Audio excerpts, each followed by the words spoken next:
I Believe in You, Alan. There it is. Here it is. If, starring Ryan Reynolds. Alan, what's the story of If? Okay, the story of If is the story of a little girl named B, who starts off in a loving family. Today, her mother passed away from cancer, and her father, played by John Krasinski, is about to have open heart surgery, and she's unsure. She's not sure of the outcome of that, but she loves her father dearly, and in order to take care of her, she moves into her grandmother's apartment building, where the family used to live, and where there are old memories of that family, and she tries to cope. And this young girl, because of the tragedy in her life, has seemingly grown up a little bit too fast and hates being referred to as a child. And so one evening after visiting Dad at the hospital, she walks home and followed by a weird creature, a strange creature. Creature's unseen, but she's able to kind of follow it to her apartment and to the apartment upstairs from her, where she hears the strange creature talking to an adult male, and that adult male is Cal, played by Ryan Reynolds. And long story short, we find out that Cal has been is kind of the guardian of imaginary friends who have been lost when their kids have forgotten about them. And so what Cal has decided to do is that he's going to find new kids for these imaginary friends, but doesn't know how to do it.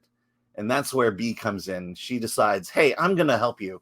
I'm going to help you match imaginary friends with new kids. And that's what this story is. It's this adventure of where she learns about the world of imaginary friends and tries to make the lives of these friends better. And how well did they pull it off? By the way, the movie is directed by John Krasinski. Written and directed. And he plays the dad in the movie. Mm-hmm. And so that is the basic story. I mean, I think the trailers are kind of confusing. I'll tell you what my impression is. Parts of the film really got to me. The father-daughter stuff was like, oh, wow, but that works. Like, I was like touched by it. And I think specifically because I also have a daughter, right? And even like, having health issues now, she's very concerned about me. So that part really got me. The movie's crap. It's like, here's why it doesn't work. In a fantasy world, you need rules, right? Monsters Inc. had rules about how the monsters worked, right? The monster in the closet, whatever. Any fantasy movie, I don't know what the rules are. What are the rules? What are the goals for the ifs? I thought that the design of the ifs were kind of uninspired. They were just weird. And it wants to be whimsical.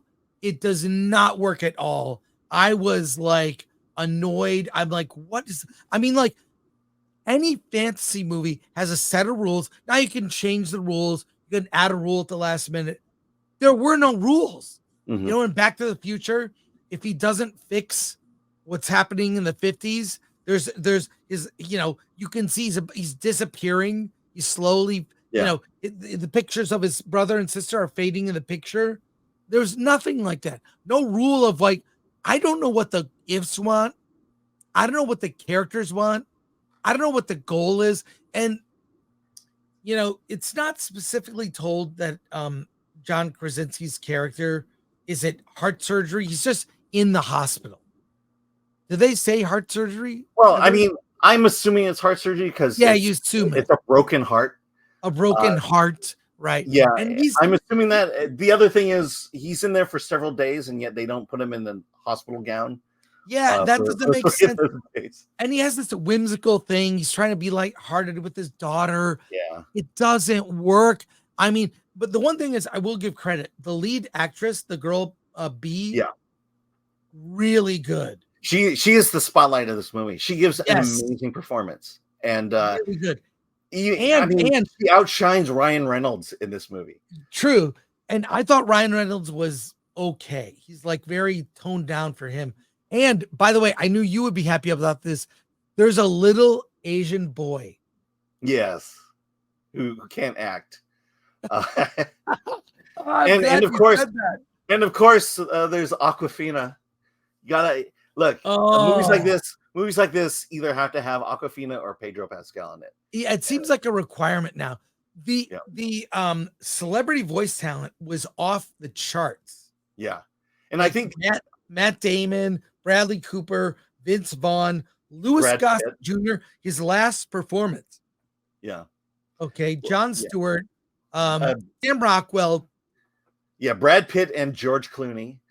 Yeah, Um, it was the little boy Benjamin, the mhm. little Asian boy Alan S. Kim.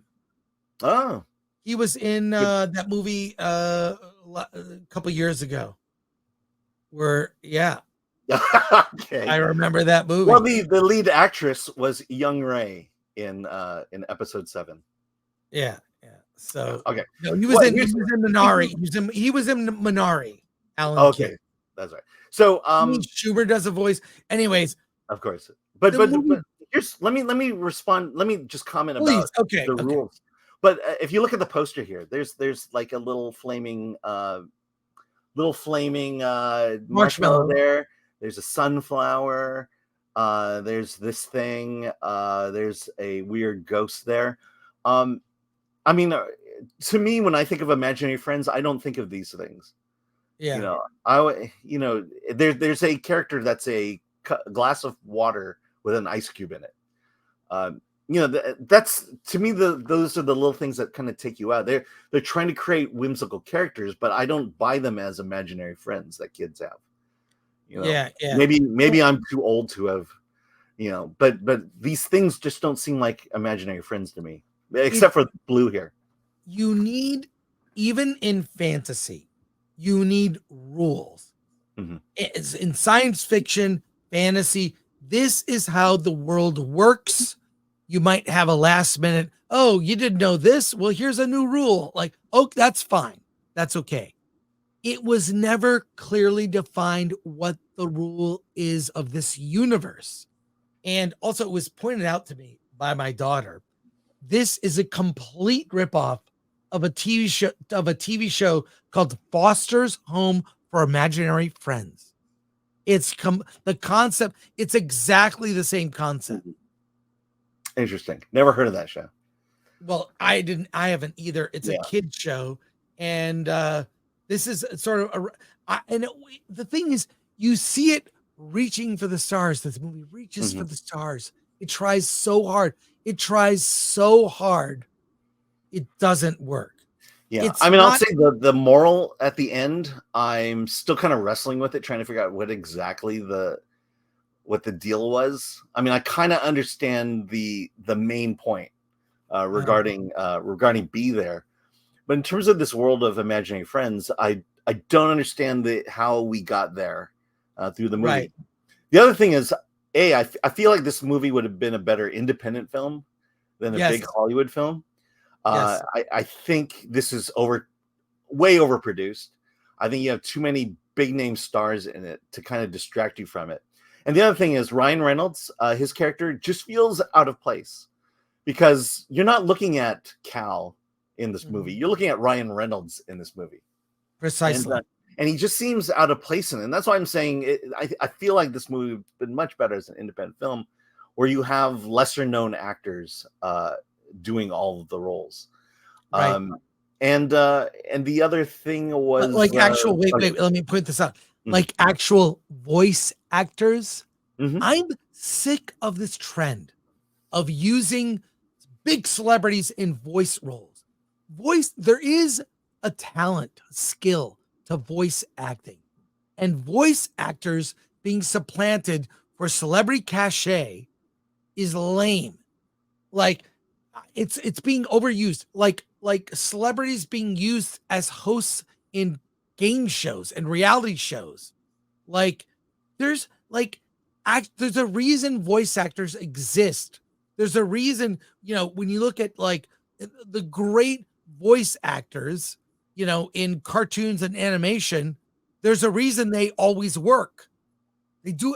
So this celebrity factor, it doesn't work. And the other thing is, this movie, a lot of themes it deals with, way too dark for kids.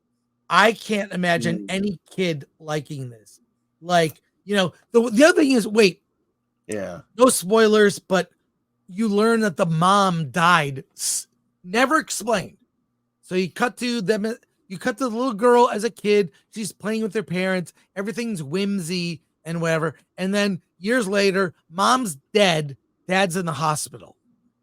And there you go from there. And it's played pretty serious. I mean, this will be the one point of disagreement I have. I think this movie is made for children.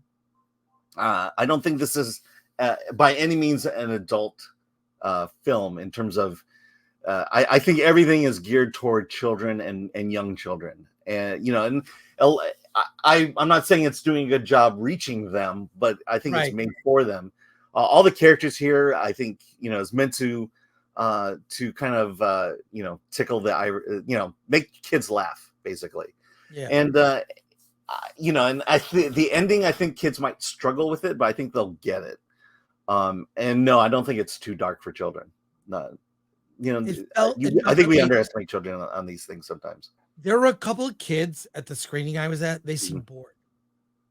Yeah, I'm not saying they did a good job. I'm just saying that that I don't think this. I think this movie is for children, absolutely, and I wouldn't recommend an adult going to see this movie by any means. Yeah, there's no crossover. So, do you recommend this movie?